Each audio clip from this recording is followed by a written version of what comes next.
This is a podcast that gives hosts the tools, the tactics, the trainings, but most importantly, the confidence to go out there and get more direct bookings.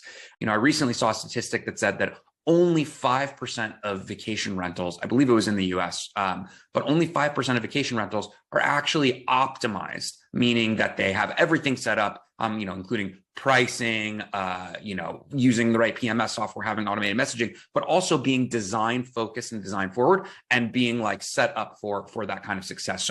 So really optimizing your listing, making sure you're driving traffic there. And the second component of it is you want to make sure that the designs that you're choosing and the furniture that you're choosing, the linens that you're choosing are actually the right types that are going to last, that you're not going to have to replace, and that are actually manufactured and graded for this kind of vacation rental use.